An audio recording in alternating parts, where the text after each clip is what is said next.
आशा कीजिए तो किसकी करिए? धर्म की। धर्म क्या है? चेतना लक्षणों धर्म। अपने आत्मा का चेतन लक्षण स्वभाव ही क्या है? धर्म है। तुम उसकी आशा करना, इसके अलावा संसार की आशा नहीं करना। ये संसार की आशा डुबा देगी तुम्हें। क्या कर देगी? बड़े बड़े मुनिराज, बड़े बड़े तपस्वी तपस्या करते रहे, साधना करते रहे और अंदर में जरा सी संसार की क्या रखी? आशा रखी, डूब गए। ये समझ लेना भगवान आत्मा सारी साधना क्या हो गई? निरर्थक चली गई। आरा भगवान आत्मा सब बर्बाद हो गया। विचार, इसलिए संसार की किंचित भी क्या नहीं रखना, आशा नहीं रखना, कोई प्रकार की आशा नहीं, नाम की भी नहीं। नाम, काम और दाम, इनकी आशा। तीर्थंकर पद की आशा थोड़ी ना संसार की। तीर्थंकर पद प्रकृति है पुण्य की, वो भी छूटेगी तब सिद्धालय की प्राप्ति, तब सिद्ध दशा प्रकट होगी। तीर्थंकर की भी है पद की आशा। अरे तुम शुद्धात्मा की आशा रखो, तुम्हें तीर्थंकर पद अपने आप मिलेगा भाई। नहीं आ रहा? नहीं आ रहा भगवान आत्मा? अच्छा एक चीज बताओ, सिंह की पर्याय में भगवान महावीर स्वामी के जीव को सिंह की पर्याय में काय की आशा जागी थी? तीर्थंकर पद की आशा जागी थी। क्या मुझे उसे जानना है जो हिरण के अंदर से निकल के, अर्थात आत्मा को जानने की आशा जागी। बोलो, किसको जानने की आशा?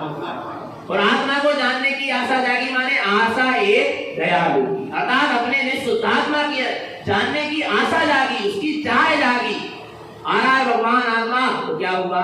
तीर्थंकर पद अपने आप मिला क्या नहीं मिला? बोलो ना, काय की आशा होना चाहिए? एक निःशुद्धात्मा की आशा होगी, तीर्थंकर पद, भगवंत पद, अरहंत सिद्ध पद सब अपने आप क्या होगा? अरे मोक्ष तक की आशा मत करो। आशा किसकी करो? निःशुद्धात्मा की आशा करो, निःशुद्धात्मा की चाह करो। मुक्ति तो अपने आप तुम्हें क्या होगी? मिलेगी ही मिलेगी। कहीं जाने की जरूरत, कहीं भटकने की जरूरत। मुझे मेरे निःशुद्धात्मा तत्व की उपलब्धि हो जाए, इसके अलावा मुझे और कुछ नहीं चाहिए। हमने पूछा था एक करके समाधि मरण करावे गए, तो उनसे पूछा माता जी से, दादी थी बहुत बुजुर्ग, कि आपको कहाँ जाना है यहाँ से? हमने 4 ऑप्शन रखा था उनके सामने। रोज तत्व की चर्चा सुनाने जाते थे, उनके सामने 4 ऑप्शन। इतने दिन तत्व की चर्चा हमने कहा सुनी क्या? नहीं सुनी। हमने क्या सुनी? हमने कहा कहाँ जाना? स्वर्ग जाना है क्या? क्या भगवान के समोसरण में जाना, विदेश क्षेत्र में आ रहा है? क्या मोक्ष जाना है? क्या अपनी आत्मा में जाना है? पता हमने क्या उत्तर देंगे? ना मुझे भगवान के समवसरण में जाना है, ना मुझे मोक्ष जाना है, और ना मुझे स्वर्ग जाना है। फिर मैंने कहा जाना है? तो कहने लगे मुझे अपनी आत्मा में जाना है। कहाँ जाना है? आत्मा में जाना है। मैंने कहा क्यों आत्मा में जाना है? मोक्ष क्यों नहीं जाना? बोले मोक्ष मैंने देखी नहीं, मोक्ष को मैंने जानी नहीं हूँ, इसलिए मोक्ष। बोले मैंने जिसको जाना है मुझे वहां जाना है, मैंने आत्मा को जाना है, इसलिए मुझे आत्मा में नहीं आ रहा भगवान। विचार, ये कराएगा समाधि मरण, ये भावना कराएगी समाधि मरण। चक्रवर्ती इंद्र धर्मेंद्र के पद समाधि मरण नहीं कराएगी, स्वर्ग आदि मोक्ष आदि की चाहे समाधि मरण नहीं कराएगी। आ रहा नहीं आ रहा भगवान आत्मा? यदि समाधि मरण कराएगा तो निःशुद्धात्मा की साधना कराएगी, निःशुद्धात्मा की भावना कराएगी, निःशुद्धात्मा की चाहे। आ रहा नहीं आ रहा भगवान आत्मा? अरे अंतिम समय पंच परमेश्वरी की नहीं और नहीं आना। संघ के सारे साधु आचार्य को कह रहे थे, अंतिम समय आचार्य जी का चल रहा था, उसमें से एक सब उन्हें आत्म संबोधन कर रहे थे। आ रहा है एक पंडित जी आए। कौन आए? क्योंकि विद्वान अपने ज्ञान को बदलाना चाहते हुए कहीं चले जाए, क्योंकि विद्वान वास्तव में जो सिर्फ मात्र शास्त्र के ज्ञान को लेकर जी रहे हैं, वे सब अहंकार में जी रहे हैं। ध्यान से सुनना, जो मात्र क्या लेके जी रहे हैं, मात्र शब्द लगा रहा हूं मैं, जो मात्र शास्त्रीय ज्ञान लेकर जी रहे हैं वे सब क्या है? अहंकार पूर्वक जी रहे हैं। उनके जीवन में आत्मज्ञान है, उनके जीवन में अहंकार नहीं होता, उनके जीवन में वैराग्य होता है। जरा सी भी संसार की आशा तुम्हें ऊपर उठने नहीं देगी। ध्यान रखना भगवान आत्मा पता है सब संबोधन कर रहे थे। एक पंडित जी आए, बहुत बड़े विद्वान थे, जैन समाज के समझ लो। आ रहा है, वे उनसे कहते हैं, पता क्या कहते हैं, आपको पंच परमेष्टि का स्मरण है? किसे पूछ रहे हैं? जो स्वयं पंच परमेष्टि है। नहीं आ रहा भगवान आत्मा कौन? आचार्य, जिनका समाधि मरण चल रहा है, जो छपक हो चुके हैं। छपक माने आचार्य पद को जो त्याग देते हैं अंतिम समय, वो क्या कहलाते हैं? छपक कहलाते हैं। जो समाधि की उनसे पूछ रहे हैं कि पंच परमेष्टि का स्मरण है क्या? नहीं। तब आचार्य शिथिल तो हो चुके थे, वे अपने शब्दों में कहते हैं अब पंच परमेष्टि के स्मरण का समय नहीं है। आना है तो विद्वान और संघ के साधु थोड़े से क्या हो जाते हैं? चिंतित हो जाते हैं कि इनके परिणाम कैसे हो गए। जो ये कह रहा है कि अब पंच परमेष्टि के स्मरण का समय, वे स्थितिकरण कराने की सोचते हैं, जबकि वे पहले से अपने में क्या थे? स्थिति की। आप क्या कर रहे हैं? क्या कह रहे हैं कि पंच परमेष्टि के, तो किसके स्मरण का समय है? बोले अब पंच परमेष्टि भी जिसका स्मरण कर रहे हैं उस शुद्धात्मा के स्मरण का समय है। अब पंच परमेष्टि के अंतिम श्वास पंच परमेष्टि के स्मरण करते नहीं निकलना चाहिए, अंतिम सांस शुद्धात्मा के स्मरण पूरा निकलना चाहिए। नहीं आ रहा बाबा? ये है तारण पंथ। ये क्या नहीं आ रहा समझ में? ये क्या कारण पंथ इसको कहते हैं? चिंतन आ रहा है भगवान आत्मा। जहां मार्ग भी बना, मोक्ष मार्ग का शुभारंभ हुआ तो सम्यक दर्शन से हुआ, आत्मा के श्रद्धान से हुआ, आत्मा की अनुभूति से हुआ। और जब अंतिम चरण आया काय का समाधि मरण का, तो अंतिम श्वास भी निकल रही है तो शुद्धात्मा के स्मरण पूरा। नहीं आ रहा भगवान आत्मा? समझ लेना चैतन्य आत्मा यहाँ जीवन भर शुद्धात्मा की साधना आराधना है। आशा भय लोभ स्नेह सारे संसार की आशाओं का क्या कर लेना। अपन कहते हैं भाव भाव में गुरु महाराज आपकी शरण, काहे मिले भाव भाव में शरण? काहे मिले? और तुम कितने भाव भाव में चाहो गुरु महाराज की शरण मिले? नहीं मिलन वाली। आरा में सर्वार सिद्धि में तुमका पता कितने आरा नहीं आ रहा भगवान आत्मा। भाव भाव में है जिनेंद्र देव आपकी शरण मिले, अच्छी भावना है, पर सच्ची भावना नहीं है। सच्ची भावना तो है कि आपको जिस तत्व की शरण मिली, हमें उस तत्व की शरण मिल जाए। काम पता नहीं आ रहा भगवान आत्मा। इसलिए कह रहे हैं सच्चे देव गुरु शास्त्र की शरण की आशा मत करना। आशा एक दयालु को अपने निःशुद्धात्म तत्व की आशा करना, इसके अलावा किसी की आशा करने की आवश्यकता नहीं है। और जिनको संसार की आशा लगी भी लगे मिथ्या प्रपंचों में, इनके चरण लग जाए, उनके चरण लग जाए, उनके ऐसे करते हैं वैसे करते हैं, जो होता है इस सब पूरा संसार मिथ्यात्मय प्रपंच से चल रहा है, संसार की आशा के कारण चल रहा है। भय लोभ स्नेह तक का सम्यक दृष्टि को भय नहीं होता। क्या नहीं होता? क्या नहीं होता? बोलो ना। आ रहा नहीं। सम्यक दृष्टि डर के नहीं चलता, सम्यक दृष्टि डट के चलता है। नहीं आ रहा भगवान आत्मा? क्या सम्यक दृष्टि का जो भी कार्य होता है ठोक बजा के होता है, छुप छुप के, गुप्त गुप्त में नहीं होता। हारा नहीं आ रहा भगवान का, बेधड़क रहता है, निडर होता है, निर्भय होता है, क्योंकि उसने अपने अभय स्वभाव का अनुभव कर लिया है। उसको इस्लोक भय, परलोक भय, मरण भय, वेदना भय, अकस्मात भय, आना अनरक्षा भय, अमुक्ति भय, कोई प्रकार के भय उसको होते नहीं, क्योंकि उसने जान लिया कि मैं जो तीन लोक का त्रिलोकी नाथ भगवान आत्मा हूँ, उसका कोई कुछ कर सकते नहीं। काय का भय? बोलो ना। अरे अनादिकाल से जो कर्म परमाणु मेरे साथ चिपके, उनने भी मेरे आत्मा के एक भी प्रदेश का घात नहीं किया। जो अनादिकाल से कर्म मेरी आत्मा में बंधे, उनने भी मेरे आत्मा के एक भी गुण को कम नहीं किया। आना फिर मुझे किसका भय? बोलो ना। निर्भय होता है कौन? सम्यक दृष्टि ज्ञानी। अभय होता है उसको किसी का भय नहीं। भैया इन लोग आए तो इन्हीं के अनुसार बात करो, नहीं तो कहो विवाद नाम अच्छा है। हाँ, सम्यक दृष्टि को ये भय नहीं होता। जो सत्य है तो सत्य है, और असत्य है तो असत्य है। वो किसी से नहीं डरता और ना किसी के सामने झुकता। झुकता वही है असत्य के सामने जो भयभीत होता है। आरा भगवान आत्मा जो डरा हुआ रहता है, जो डरपोक होता है, कमजोर होता है, वही असत्य के सामने झुकता है। सत्य कभी झुकता नहीं। अभय निर्भय व्यक्ति कभी असत्य के सामने नहीं झुकता। आरा नहीं आ रहा भगवान आत्मा, ये समझ लेना। तुमने कितने महान गुरु को पाया है जो कभी किसी के सामने नहीं झुके। आना भगवान आत्मा किसी के सामने नहीं झुके। आचार्य भगवान धारण करण देव मात्र यदि कहा वो भी जिनेन्द्र भगवान को का प्रमाण दिया है, प्रणाम नहीं किया है। प्रमाण दिया, प्रमाण कि उन्होंने जैसा कहा है वैसा मैं कह रहा हूं। यदि वो झुके हैं तो कहां झुके हैं? ओंकार वेदंती शुद्धात्म दत्ताम प्रणमामि नित्यम। बस जिन्हें अपने में शुद्धात्मा के अलावा किसी को प्रणाम नहीं किया, ध्यान रखना। ऐसे सदगुरु के कुल में हम जन्मे और ऐसे सदगुरु के हम क्या हैं? शिष्य हैं। महाराज उन्होंने धर्षेदाचार्य से लेके स्वयं के समय तक किसी भी आचार्य के चरणों में नहीं झुके, न किसी आचार्य को उन्होंने अपना गुरु स्वीकार किया और न कोई उनके दीक्षा गुरु थे। है क्या? बोलो, किससे ली नारायण स्वामी ने दीक्षा? नहीं पता किससे ली? बताएं किससे ली? गुरु महाराज ने दीक्षा के समय ओम नमः सितेभ्य भी नहीं कहा। आना है क्योंकि सितेभ्य में आनंद सिद्धों को नमस्कार हो जाता है। उन्होंने दीक्षा के समय सिर्फ यही कहा ओम नमः सिद्धाय।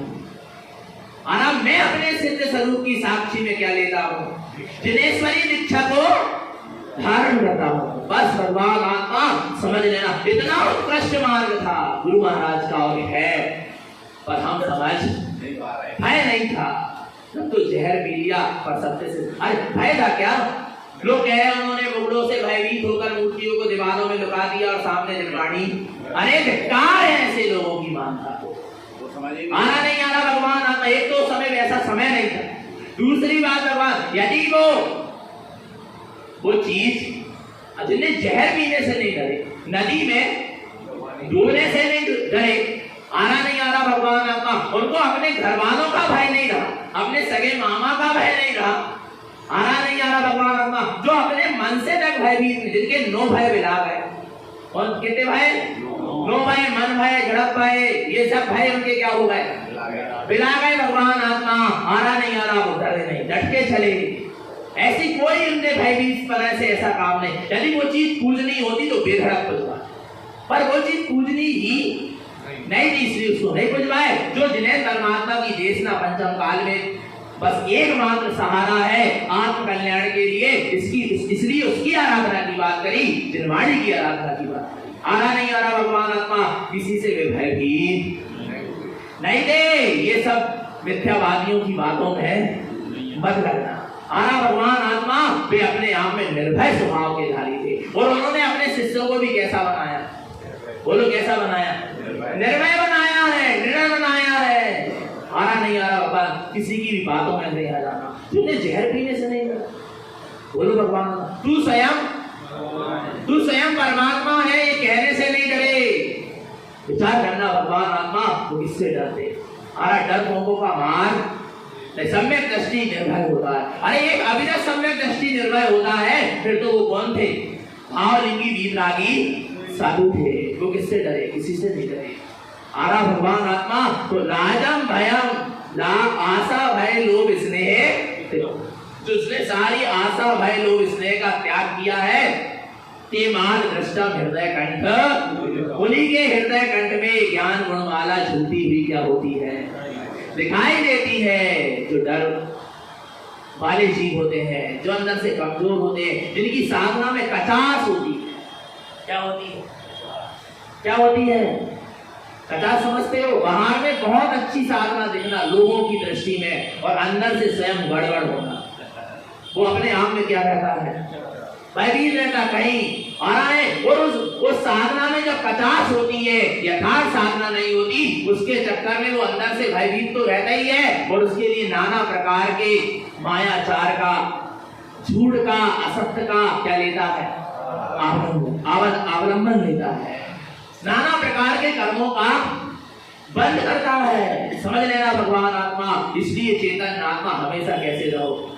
निडर रहो। सत्य के साथ सत्य परेशान हो सकता है पर सत्य पराजित नहीं हो सकता। एक बात ध्यान रखना, नारायण स्वामी कभी पराजित नहीं हुए।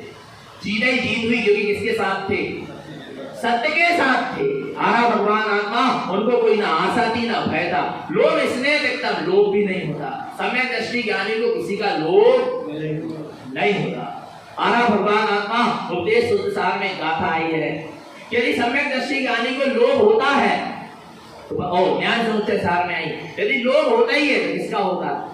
अपने आत्मा के अनंत गुणों का लोभ, उसको उपलब्ध करने की इच्छा होती है। खाना है, इसके अलावा उसको संसार के पर द्रव्यों का लोभ नहीं। और जिसको लोभ नहीं होता उसी के हृदय कंठ में ज्ञान गुण माला झूलती हुई दिखाई।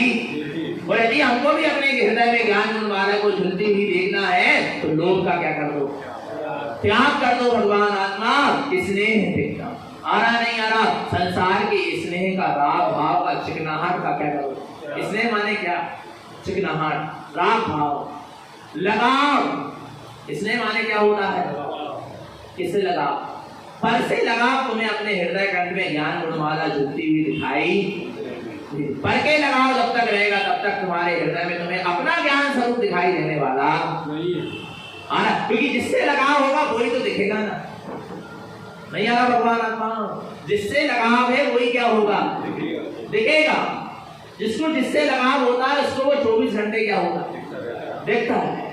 आ रहा है, पर का लगाव आपको आत्मा की अनुभूति होने नहीं देगा। पर का लगाव तुम्हें अपने आत्मा के दर्शन नहीं होने देगा। पर का लगाव तुमको प्रति समय आत्मा की सुरंग नहीं रखने देगा। इसलिए सारे पर के लगाव को क्या कर दो? छोड़ दो। और लगाव रखो तो किससे रखो? शुद्धात्म देव से रखो। अपने निजात तत्व से लगाव रखो, वो प्रति समय तुम्हारी दृष्टि में क्या होगा? झूलेगा। आरा भगवान आत्मा आगे देखो, और जिसको ये ज्ञान गुण माला अपने हृदय कंठ में दिखाई देगी। पढ़ो।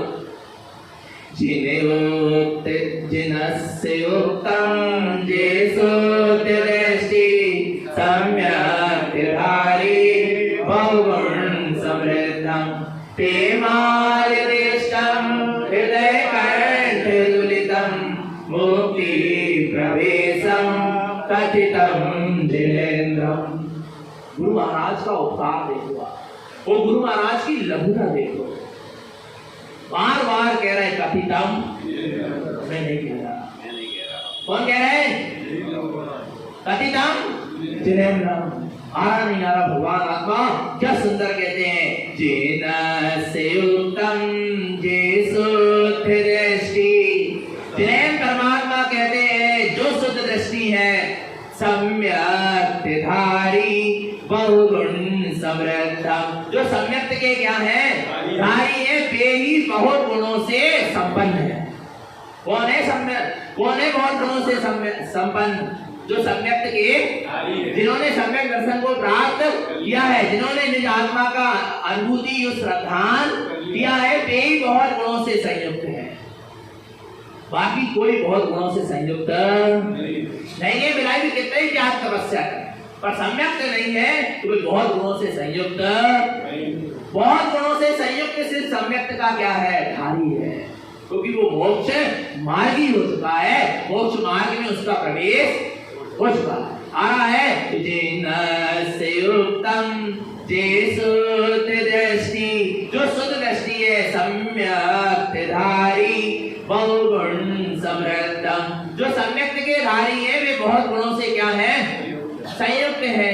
आ भगवान आत्मा जो जहाँ सम्यक होता है फिर वहाँ ज्ञान भी सम्यक होता है, फिर वहाँ चारित्र भी सम्यक होता है, फिर वहाँ तप भी सम्यक होता है। और जितनी भी साधना होती है व्रत नियम संयम की, सब क्या होती है?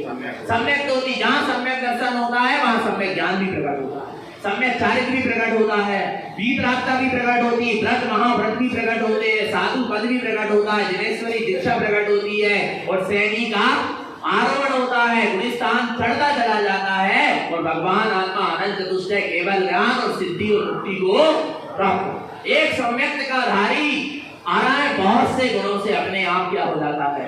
समृद्ध हो जाता है। किसका धारी? अमिथ्या दृष्टि। बोलो बोलो बोलो ना। मिथ्या दृष्टि यदि तपस्या भी करे तो ये मत मान लेना वे हमसे श्रेष्ठ, क्योंकि उनकी तपस्या कोई काम की। कोटि जन्म तप तपे ज्ञान बिन कर्म झरे थे, ज्ञानी के छिन्न माहि त्रिगुप्ति से सहज करे थे। कोटि जन्म तप तपे ज्ञान बिन कर्म झरे थे। करोड़ों वर्ष तक भी तपस्या करने वाले ने बिना आत्मज्ञान के एक भी कर्म की निर्जरा, बिना आत्मज्ञान के करोड़ों वर्ष भी तप तपा, पर एक भी कर्म की क्या नहीं हुई, निर्जरा नहीं हुई। और ज्ञानी के छिन्न माहि त्रिगुप्त से सहज करेंगे, और सम्यक दृष्टि ज्ञानी के छिन्न माहि एक क्षण मात्र में अनंत कर्मों की क्या हो गई, असंख्यात कर्मों की क्या हो गई, निर्जरा हो गई। किसकी, सम्यक दृष्टि ज्ञानी की हुई क्या नहीं हुई, राजा सैनिक की निर्जरा हुई क्या नहीं, बोलो। कहां 33 सागर की नरक आयु का बंद, और कहां पहले नरक में आकर बैठ गए, 84,000 वर्ष आयु रह गई, दुख भी कम हो गया और आयु भी किसने कर दिया, सम्यक धारी बहुगुण समृद्धम। जो सम्यक का धारी होता है वो बहुत गुणों से क्या होता है, समृद्ध। एकमात्र सम्यक की आराधना करो, किसकी आराधना करो, आरा भगवान आत्मा, सब तुम बहुत गुणों से अपने आप क्या हो जाओगे, युक्त हो जाओगे, फिर तुम्हें कुछ करने की जरूरत नहीं है। बस तुम्हें सम्यक से क्या होना पड़ेगा, युक्त होना पड़ेगा। भगवान आत्मा आ रहा है और सम्यक ने राजा श्रेणी को आ रहा है। विचार करना, तीर्थंकर पद का आशीर्वाद दे दिया किसने, किसने किसने दिया आशीर्वाद, सम्यक ने तीर्थंकर पद का आशीर्वाद, और प्रथम तीर्थंकर का आदि पुरुष का आशीर्वाद दे। आगामी 24 के प्रथम तीर्थंकर वही होंगे, आदि पुरुष वही होंगे। विचार करना, भगवान आत्मा, ये सब किसकी महिमा है, सम्यक की महिमा है। उन्होंने ऐसा क्या किया था, बोलो ना, राजी श्रेणी की पर्याय में उन्होंने क्या किया, न वे व्रती थे न वे महाव्रती थे, ना उन्होंने कोई व्रत किए, ना कोई तप किया, ना कोई तपस्या, एक नियम नहीं बने उनसे, पर उनके पास क्या था, सम्यक था। निज आत्मा का अटल अचल अखंड क्या था, श्रद्धान था भगवान आत्मा। उन्होंने उनको तीर्थंकर जैसे गुणों से क्या कर दिया, संयुक्त कर दिया। विचार करना, और उस सम्यक की महिमा देखना। राजा सैनिक कहाँ रहेंगे, नरक में। अभी कहाँ है, कहाँ है, पहले नरक में है। पहले नरक के सीमांत नाम के पहले पात्र हैं। और कैसे हैं, आनंद में है। कैसे हैं, आनंद में, माने उनके लिए अलग व्यवस्था VIP, क्यों वहां अच्छी ऐसी लगी, कूलर लगे, बढ़िया, बोलो बोलो, उनके साथ कोई मार काट नहीं हुई। अरे उनके भी तिल तिल करें देह के क्या हो रहा है, खंड हो रहा है नरक में, फिर भी वो जीव आनंद बरस रहा, क्यों, सम्यक धारी बहुगुण।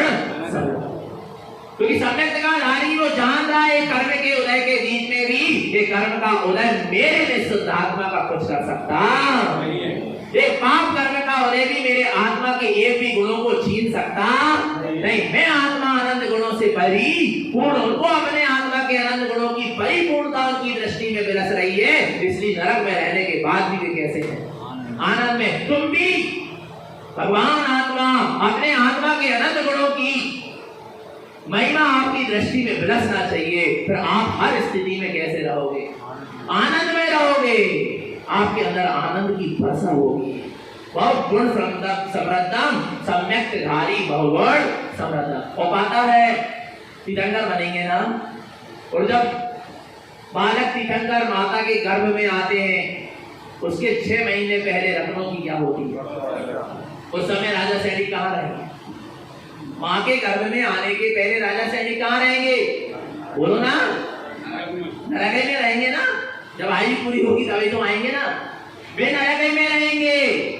और यहाँ पर रत्नों की क्या हो रही है, काय के लाने हो रही, किसके लिए हो रही, बोलो ना, बोलो बोलो, किसके लिए हो रही, तीर्थंकर भगवान के लिए नहीं, उनने जो सम्यक रूपी रत्न पाया उसके लिए लाखों रत्न क्या हो गए, निछावर हो गए, तो भी वो सम्यक रूपी रत्न मिलने वाला नहीं है। वे देवता 16 करोड़ प्रतिदिन 9 महीने और 6 महीने पहले से 15 महीने तक रत्नों की क्या करेंगे, वर्षा करेंगे। एक सम्यक रूपी रत्न को धारण किया गया जीव नरक में भी है, तो भी उसकी यहाँ पर अभी जय जय नरक से निकल के नहीं, तो भी जय जयकार हो रही, क्यों हो रही, ये सम्यक रूपी रत्न की क्या है, बोलो ना, महिमा है। आ रहा नहीं आ रहा भगवान आत्मा, देवता यहाँ जय जयकार कर रहे हैं, अभी जीव जबकि कहाँ है, नरक। वो देवता रत्नों की वर्षा क्यों करते, पता है कि हम इतने रत्नों को क्या कर रहे हैं, निछावर कर रहे हैं। और हे तीर्थंकर प्रभु, जिस सम्यक रूपी रत्न को आप आपने प्राप्त किया है वो हमें क्या हो जाए, मिल जाए। पर लाखों करोड़ों अरबों रत्नों की वर्षा करने के बाद भी वो रत्न मिलने वाला ऐसे नहीं मिलेगा, ऐसे नहीं मिलेगा। करोड़ों रत्न जड़ रत्न भी निछावर कर दो तो चैतन्य रत्न मिलने वाला नहीं। सब उसके सामने फीके हैं, सब उसके सामने क्या है। और जब तीर्थंकर का जन्म होता है रत्नों की वर्षा होती है, पर पता है उस गांव के लोग, उस नगर के लोग उस रत्नों को उठाते नहीं है, सीधे रख नहीं। और यहाँ मूर्ख जैसे डुप्लीकेट के जन्म हो रहे और डुप्लीकेट में रत्न बरस रहे और जनता पागल जैसी जोड़ी जोड़ी चली जा रही। अगर हमें एक रत्न मिल जाए, हमें एक रत्न मिल जाते, वो भी रत्न भी नकली। और जो बरसा रहे वे इंद्र भी क्या नकली बनेगा, नहीं बने। तो जिनको जन्म भाव बेबी का नकली और तुम हो असली, वो पीछे भग रहे हो किसके, तुम्हारी बुद्धि को नहीं आ रहा। भगवान आत्मा विचार करना, चेतन आत्मा नहीं आ रहा, विचार करो भगवान। इसलिए चैतन्य रत्न की इतनी महिमा, तो सम्यक रूपी रत्न की इतनी महिमा कि इंद्र जैसा देवता लाखों करोड़ों रत्नों को भी वर्षा देता है कि वो सम्यक रूपी रत्न मुझसे क्या हो जाए। पर ऐसे मिलने वाला दे शुद्ध दृष्टि, जिसकी शुद्ध दृष्टि होगी, जिसकी आत्मा की दृष्टि होगी, स्वभाव की दृष्टि होगी, जो सम्यक का धारी होगा, वही उस चैतन्य रत्न से संयुक्त होगा। आना भगवान आत्मा ते मान विष्टम हृदय कंठ, उसी के हृदय कंठ में मति सुज्ञान में रत्नात्रय की माला झुलती हुई दिखाई देगी। मुक्ति प्रवेशम कथितम, वह मुक्ति में प्रवेश करेगा कथितम, ऐसा जिनेन्द्र परमात्मा ने कारण स्वामी कह रहे मैंने देखा। किसने कहा, ऐसा जिनेन्द्र परमात्मा ने कहा भाई मुक्ति में प्रवेश करेगा, इसमें कोई संशय पक्का है ना। तो निरंतर निष्ठुतात्मा की सूरत रखें, अपना सबका जीवन सम्यक और संयम में बना रहे। बोलिए आचार्य प्रहलाद श्रीमद जिंदारण मंडलाचार्य जी महाराज की, 14 ग्रंथाधिराज की।